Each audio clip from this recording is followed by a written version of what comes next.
Assalomu alaykum qadrli tomoshabinlar. Bugun biz siz bilan juda ham muhim, ayniqsa 20 yoki 25 yillik mehnat stajiga ega bo'lgan fuqarolarimiz va nafaqaxo'rlarimiz uchun hayotiy ahamiyatga ega bo'lgan bir mavzuni ko'rib chiqamiz. Agar sizning stajingiz aynan shu muddatga yaqin bo'lsa yoki allaqachon shuncha stajingiz bo'lsa, diqqat bilan eshiting. Bu ma'lumot sizning kelajakdagi nafaqangizga, oilaviy farovonligingizga bevosita ta'sir qiladi. Hozirda juda ko'pchilikni xavotirga solayotgan, chalkashtirayotgan bir necha savollarga aniq va tushunarli javoblar beramiz. Ushbu videoni oxirigacha ko'ring, chunki undagi har bir detal siz uchun muhim bo'lishi mumkin. Katta ehtimol bilan siz hozirda ko'plab savollar bilan qiynalmoqdasiz va javoblarni izlayapsiz. Ishoning, bu videoda ularni topasiz. Shuning uchun darhol kanalimizga obuna bo'lishni va ushbu videoga like bosishni unutmang. Bu bizga kelguda ham siz uchun foydali ma'lumotlar tayyorlashda katta yordam beradi. Xo'sh, muammoning ildizi qayerda? Keling, avval vaziyat qanday bo'lganini va nimaga o'zgarishlar yuz berganini tushunib olaylik. Ilgari. Nafaqa tizimi nisbatan sodda edi. Asosiy e'tibor fuqaroning umumiy mehnat stajiga va ish haqi miqdoriga qaratilar edi. Ya'ni ko'p yillar ishlagan va yuqori maosh olgan kishi tabiiyki katta nafaqa olishga umid qilishi mumkin edi. Bu yerda hamma narsa aniq va tushunarli edi. Stajingiz qancha ko'p bo'lsa, oyligingiz qancha baland bo'lsa, shuncha yaxshi. Masalan, 20-25 yil stajga ega bo'lgan kishi o'z davrining o'rtacha ish haqi asosida hisoblangan ma'lum miqdordagi nafaqaga loyiq deb topilardi. Tizim shaffof edi, lekin ba'zi adolatsizliklar ham bor edi. Masalan, katta stajga ega bo'lsa-da, ba'zi sabablarga ko'ra rasmiy daromadi past ko'rsatilgan fuqarolar yoki faol mehnat faoliyatining boshida kam maosh olganlar keyinchalik past nafaqa bilan qo'lib ketishardi. Endi esa vaziyat tubdan o'zgardi. Hukumat tomonidan qabul qilingan yangi nafaqa qonunchiligi, masalan, aholi bandligini ta'minlash va nafaqa ta'minoti tizimini takomillashtirish to'g'risidagi farmon yoki tegishli qonun nafaqani hisoblash mexanizmiga sezilarli o'zgarishlar kiritdi. Asosiy o'zgarishlardan biri shuki, endi nafaqa faqat staj va ish haqiga emas, balki boshqa muhim omillarga ham bog'liq bo'lib qoldi. Bunga nafaqa ballari tizimi stajnikdan qo'llaniladigan koeffitsiyentlar, shuningdek, pensiya fondiga to'langan ijtimoiy ajratmalar miqdori kabi narsalar kiradi. Eng asosiysi, 20 yoki 25 yillik stajga ega bo'lganlar uchun bu yangi mexanizmlar ularning nafaqa miqdorini sezilarli darajada o'zgartirishi mumkin. Ba'zilar uchun bu ijobiy o'zgarish bo'lsa, boshqalar uchun esa kutilmagan pasayishlarga olib kelishi mumkin. Muammoning asosi shundaki, bu yangi tizimni ko'pchilik fuqarolar to'liq tushunmayaptilar va bu ularning orasida haqli savollar. Xavotirlar tug'dirmoqda. Nega aynan 20 yoki 25 yil staj? Chunki ko'pchilik hollarda bu minimal talablar bo'lib kelgan va endi bu chegara atrofidagi fuqarolar eng katta o'zgarishlarni his qilishmoqda. Hukumatning maqsadi nafaqa tizimini adolatliroq va barqarorroq qilish bo'lsa-da, ushbu o'zgarishlar hozirda juda ko'p savollarni keltirib chiqarmoqda. Endi esa ushbu o'zgarishlarni chuqur tahlil qilaylik. Siz nimalarni bilishingiz kerak? Kim xavotir olishi kerak va kimning xavotirlari asossiz? Avvalo shuni tushunishimiz kerakki, yangi tizimda nafaqa miqdori nafaqat yillar davomida orttirgan stajingizga, balki sizning rasmiy ish haqingizdan pensiya jamg'armasiga amalga oshirilgan barcha to'lovlar miqdoriga ham bog'liq bo'ladi. Bu degani, ilgari sizning ish beruvchingiz yoki sizning o'zingiz tomonidan to'langan har bir so'm endi nafaqa ballariga aylanadi. Bu ballar keyinchalik joriy yilgi ball qiymatiga ko'paytirilib, nafaqa miqdorini belgilaydi. Kim xavotir olishi kerak? Birinchi navbatda rasmiy ish haqi past bo'lganlar yoki uzoq muddat davomida konvertda ish haqi olganlar. Agar sizning stajingiz 20-25 yil bo'lsa-yu, lekin bu davrning katta qismida minimal ish haqi bilan rasmiylashtirilgan bo'lsangiz yoki umuman nafaqa jamg'armasiga to'lovlar amalga oshirilmagan bo'lsa, sizning nafaqa miqdoringiz kutilganidan ancha past bo'lishi mumkin. Bu ayniqsa xususiy sektorda ishlagan, lekin rasmiy qismi kam ko'rsatilgan fuqarolarga tegishli. Ikkinchidan, ish joylarini tez-tez o'zgartirganlar. Ba'zi hollarda ish joyi o'zgarganda yoki korxona tugatilganda pensiya jamg'armasiga ma'lumotlar to'liq yetib bormasligi mumkin.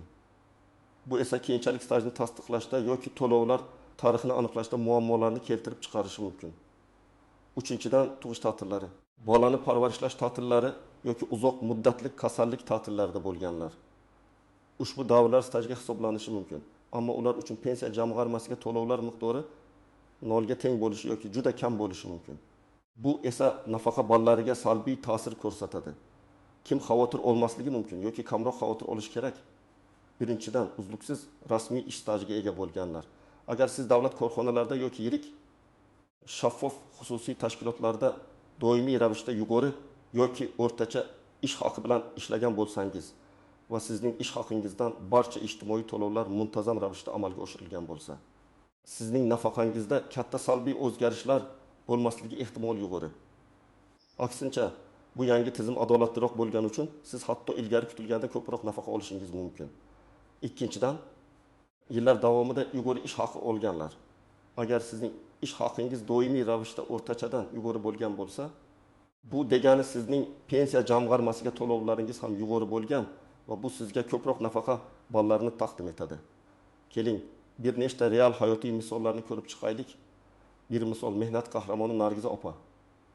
Nargiza opa 25 yoshda, umumiy 25 yillik stajga ega. Uning butun mehnat faoliyati davlat korxonasida hisobchi lavozimida o'tgan. Dastlabki 10 yilda o'rtacha ish haqi olgan bo'lsa, keyingi 25 yil davomida ish haqi o'rtachadan ancha yuqori bo'lgan. Uning maoshidan pensiya jamg'armasiga barcha to'lovlar muntazam va to'liq amalga oshirilgan. Yangi tizimda Nargiza opaning nafaqasi qanday bo'ladi? Juda yaxshi bo'ladi. Uning yuqori ish haqi davrlaridagi to'lovlari unga ko'proq nafaqa ballarini taqdim etadi. Misol uchun, ilgari uning o'rtacha ish haqi davrlari hisobga olinib, ma'lum miqdorda nafaqa tayinlangan bo'lsa, endi yuqori ish haqi davrlaridagi to'lovlar alohida koeffitsiyentlar bilan hisoblanib, uning nafaqasi avvalgidan 15 gacha oshishi mumkin. Uning holatida xavotirga o'rin yo'q, aksincha u ushbu o'zgarishlardan faqatgina foyda ko'radi. Masalan, agar u ilgari ilkin 1 million so'm nafaqa olish kutilgan bo'lsa, hozirda bu summa indi taxmin so'mga yetishi mumkin. İki misol tadbirkor Alisher aka 60 yoshda umumiy 20 yillik stajga ega. U dastlabki 10 yil davlat ishida ishlagan va o'rtacha ish haqi olgan. Keyingi 10 yil davomida xususiy korxonada ishlagan, lekin rasmiy hujjatlarda uning ish haqi minimal darajada ko'rsatilgan, qolgan qismi konvertda berilgan. Pensiya jamg'armasiga to'lovlar faqat minimal ish haqidan amalga oshirilgan. Yangi tizimda Alisher akaning nafaqasi qanday bo'ladi? Afsuski kutilgandan past bo'lishi mumkin. Uning 20 yillik stajiga qaramay, xususiy sektorda ishlagan davrdagi past rasmiy to'lovlar uning nafaqa ballarini sezilarli darajada kamaytiradi. Misol uchun, agar u ilgari 20 yillik staj uchun standart miqdorda, deylik menga 2 million so'm nafaqa olishi mumkin deb hisoblangan bo'lsa, endi uning nafaqasi 900 mingdan 1 million so'mgacha tushishi mumkin. Bu yerda Alisher aka xavotir olish kerak.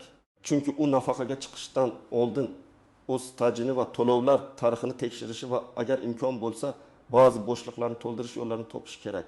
Uch misol, o'qituvchi Dilfuza opa 57 yoshda, umumiy 22 yillik stajga ega. Uning butun mehnat faoliyati maktabda o'qituvchi bo'lib o'tgan.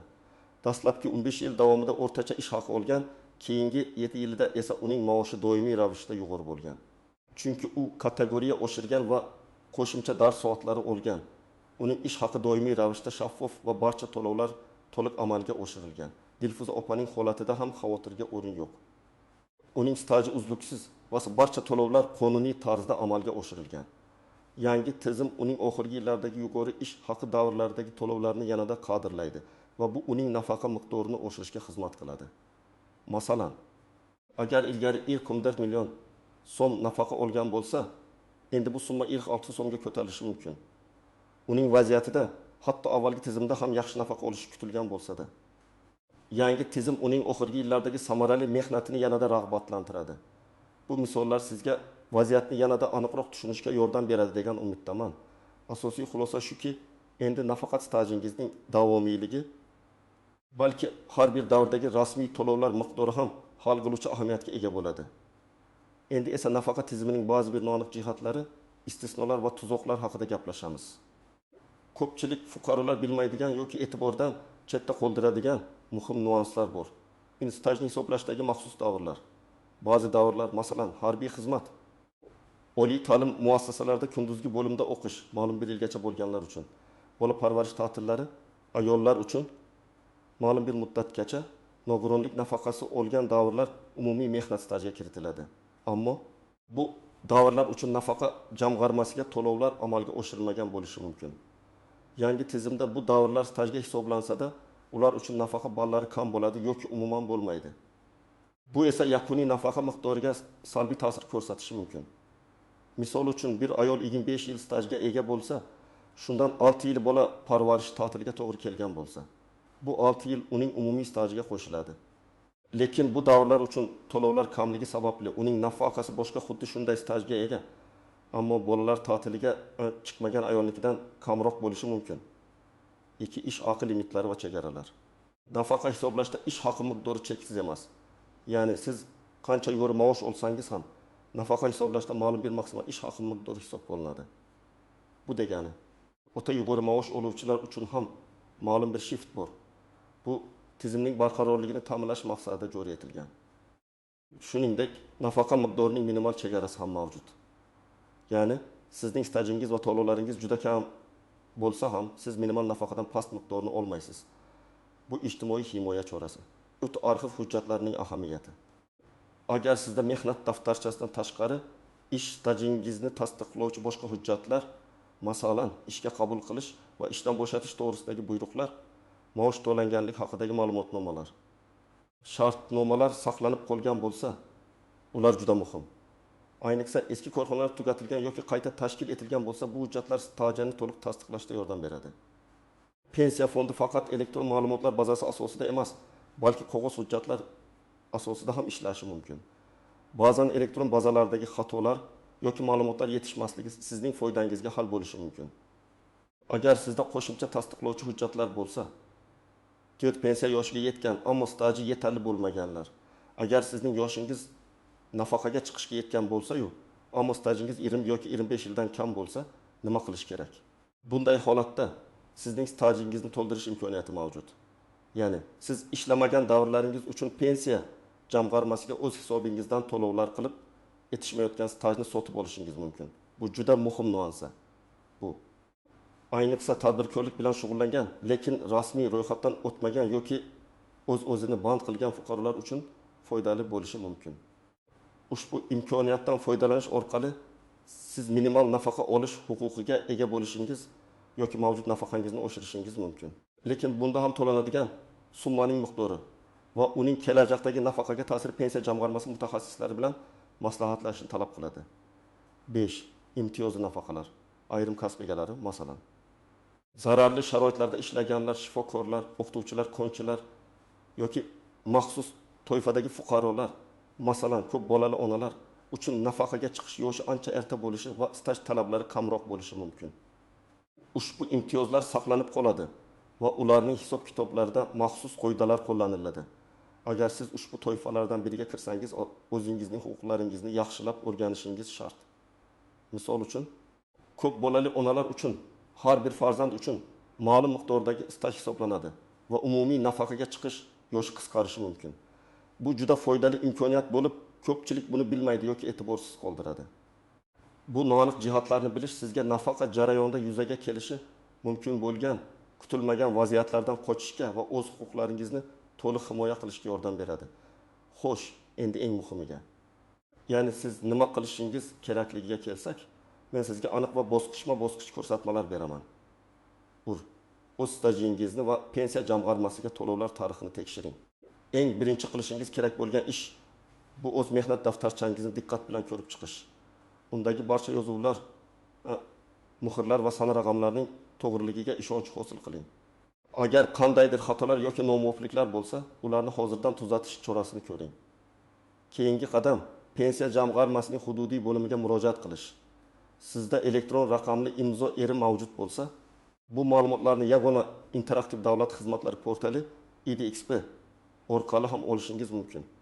U yerda sizga mehnat stajingiz haqida, ayniqsa 2005 yildan keyingi davr uchun, chunki shu yildan boshlab elektron baza shakllantirilgan, batafsil ma'lumot berilishi kerak. Bu ma'lumotlarda sizning ish joylaringiz, ishga kirgan va chiqqan sanalaringiz, shuningdek ish haqingizdan amalga oshirilgan ijtimoiy to'lovlar miqdori aks etgan bo'ladi. Nima uchun bu muhim? Chunki elektron bazada ba'zi ma'lumotlar xato bo'lishi yoki umuman kiritilmagan bo'lishi mumkin. Siz bu ma'lumotlarni o'z mehnat daftarchangiz va qo'shimcha hujjatlaringiz bilan solishtirishingiz kerak. Agar nomuvofiqliklar topilsa, darhol pensiya jamg'armasi xodimlariga murojaat qiling va ularni tuzatishni talab qiling. Qo'shimcha hujjatlarni to'plang.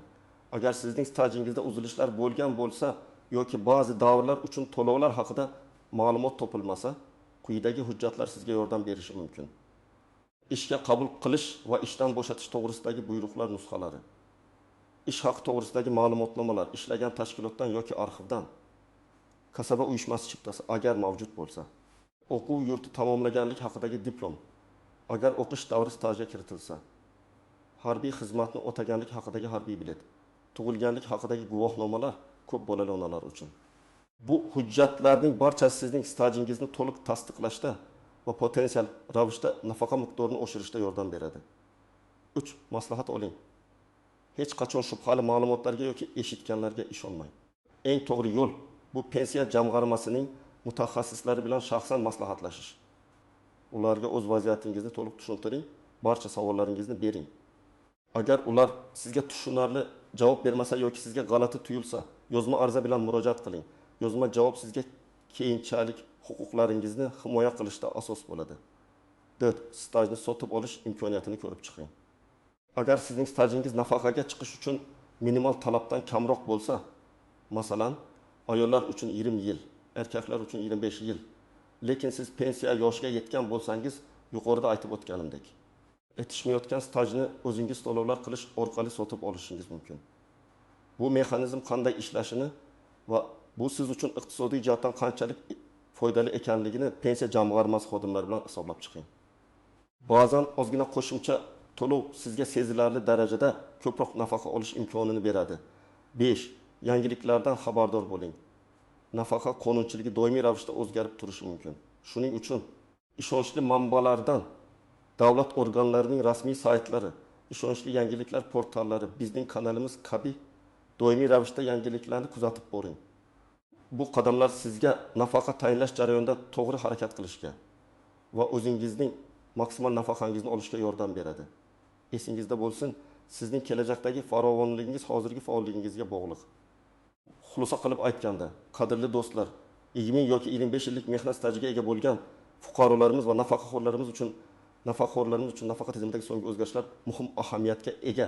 Endi nafaqa miqdori nafaqat staj davomiyligiga, balki to'lovlar miqdoriga ham bevosita bog'liq. Bu ma'lumot sizning kelajagingiz uchun kritik ahamiyatga ega.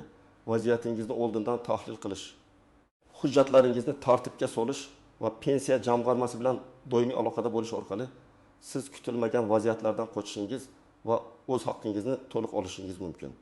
Umid qilamanki, ushbu videodagi ma'lumotlar siz uchun foydali bo'ldi va ko'plab savollaringizga javob topdingiz. Agar sizda hali ham savollar bo'lsa yoki o'z tajribangiz bilan bo'lishmoqchi bo'lsangiz, izohlarda o'z fikrlaringizni yozib qoldiring. Biz barchasini o'qib chiqamiz va imkon qadar javob berishga harakat qilamiz.